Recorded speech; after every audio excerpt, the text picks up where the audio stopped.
headlights cut off, leaving the car in darkness at the end of Lake Herman Road. A familiar ritual of American privacy. For David Faraday and Betty Lou Jensen, the silence of that December night in 1968 was not a threat. It was the point.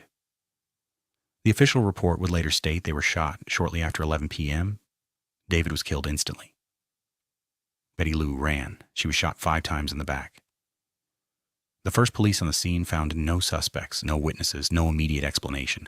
This is where the story of the Zodiac killer is supposed to begin. But the official record holds a quiet anomaly, a 7-month gap of silence. The first communication from the killer claiming that name would not arrive for over half a year. So the question is not simply who pulled the trigger that night. It is whether that night was the beginning of a spree or a calculated retroactive opening chapter in a story someone else was writing. The Zodiac case is not just a hunt for a murderer, it is a forensic analysis of a performance. A man constructed a myth in real time, using the media as his stage and police jurisdiction as his shield. He left a trail of ciphers and taunts, but the most enduring cipher may be the timeline itself. We begin with the 4 texts that are undeniably his. July 4th, 1969. Another lover's lane. At Blue Rock Springs, Darlene Ferrin was killed. Michael Mageau, shot multiple times, survived. He gave a description. A heavy man, a bright light. Then, September 27th, at Lake Berryessa, a public park in daylight. Brian Hartnell and Cecilia Shepard were picnicking. A man approached wearing a bizarre executioner's hood, a bib-like costume stenciled with a cross-circle symbol. He tied them up. He stabbed them repeatedly. He left them for dead. Before departing, he drew his symbol on their car door and wrote the dates of the previous attacks. Brian Hartnell survived. His description was precise. The killer was methodical, almost ceremonial. This was escalation as theater. 1 month later, October 11th, in the Presidio Heights neighborhood of San Francisco, Paul Stein, a taxi driver, was shot in the head. This time, there were witnesses. Teenagers saw a man leaning into the cab's window. They called the police, describing a white male with glasses. A composite sketch was made. A partial palm print was lifted from the cab's door. The killer was now operating in the heart of the city, his confidence morphing into brazenness. These 4 crime scenes formed the brutal physical spine of the case.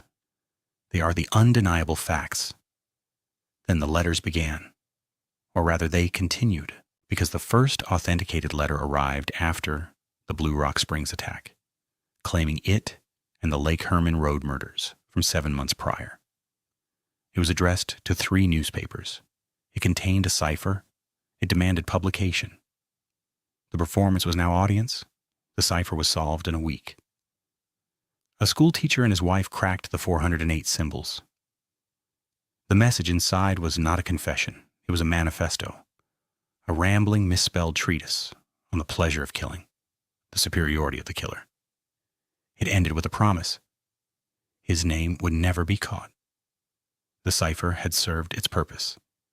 It proved he could command the public's intellect.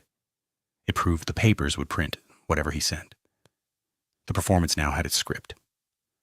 Subsequent letters included a map of where he claimed to have buried bombs.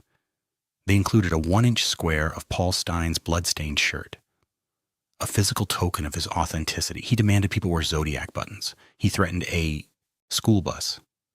The correspondence was not a dialogue. It was a monologue delivered to a captive audience of millions.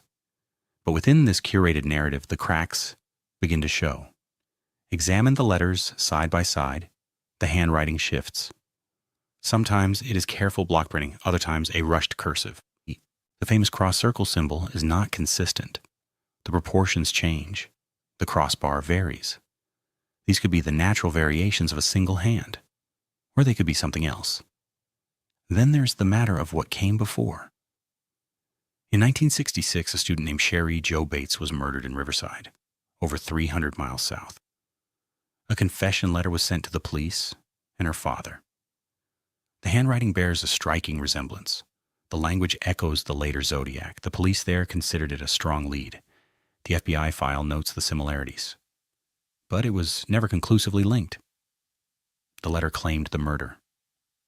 If it is authentic, then the Zodiac project began earlier, and the Lake Herman Road murders were not a beginning, but an incorporation. If it is not, then it is a profound and troubling coincidence. This is the central contradiction of the correspondence. The killer was building a legend in real time, but he may have been retrofitting its foundation. The 7-month silence after the first murders is the loudest inconsistency. A killer who craved credit waited through 2 more attacks before claiming the first. That delay makes little sense for a narcissist seeking immediate recognition. It makes perfect sense for a man reviewing unsolved cases, selecting which ones would best serve the myth he was constructing. The persona was an evolving project. The letters are the project's documentation. They show a mind obsessed with control, with narrative, with leaving a specific kind of mark. The ciphers were not locks hiding a name. They were the point. The complexity was the boast. This understanding shifts the entire investigation. You are no longer just looking for a murderer, you are looking for an author.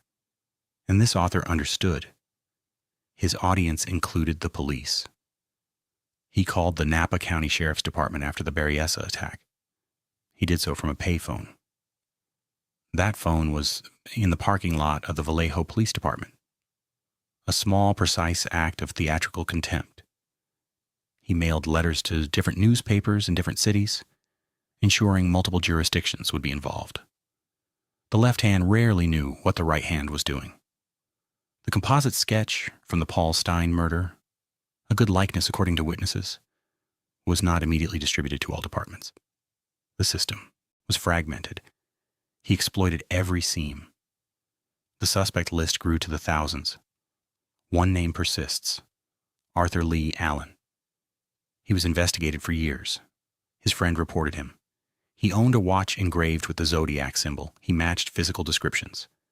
He was a compelling suspect. In 2002, DNA was extracted from the stamps and envelopes of the Zodiac's authenticated letters. It did not match Arthur Lee Allen. He was excluded. The most promising lead evaporated. The investigation became a quagmire of competing files and retired detectives, holding on to theories. The Zodiac Task Force formed, a multi-agency effort that ultimately had no one left to arrest. The killer had not just avoided capture. He had designed a maze that the police could not navigate because he was constantly redrawing the walls. So we arrive at the modern reckoning. The evidence is cataloged. The contradictions are mapped. The question remains. In 2020, after 51 years, the 340-character cipher was solved. It was not solved by the FBI. It was solved by a team of private citizens working in their own time. The breakthrough was a triumph of modern crowdsourcing. The message inside was a defeat. It contained no name, no location. It was another rambling paranoid text. It spoke of slavery and paradise. It confirmed the killer's mental state. It provided no clues. The long-awaited key unlocked an empty room. The DNA evidence tells a similar story of absence. Profiles have been developed from the stamps and envelopes. They have excluded suspects. They have not identified a new one. The genetic genealogy that has cracked other cold cases has so far found no purchase here. The forensic trail is not just cold. It is fragmented, possibly by design. What we know is this: a series of attacks occurred. An individual claimed them. He communicated with a specific manipulative flair. He was not caught.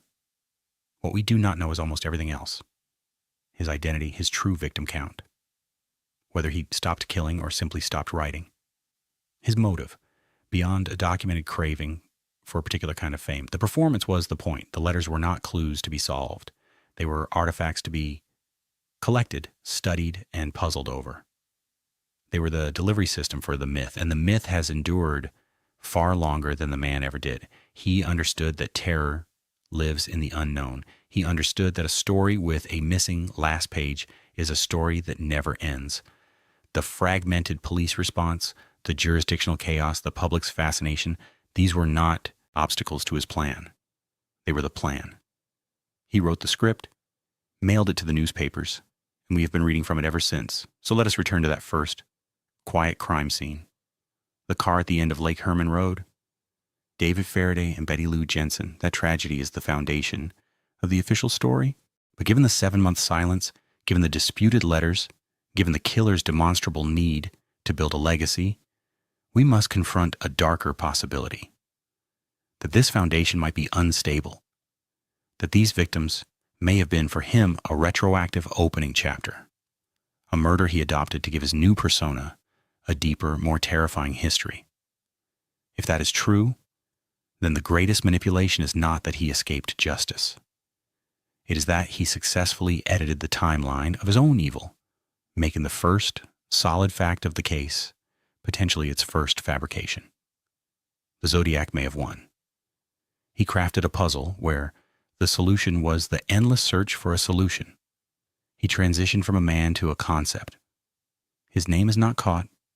It is discussed, analyzed, and feared. He achieved a form of immortality through mystery. The file remains open. But after all these years, the most honest conclusion is not an answer. It is the lingering weight of the question itself and the unsettling certainty that some puzzles are designed to never be fully solved.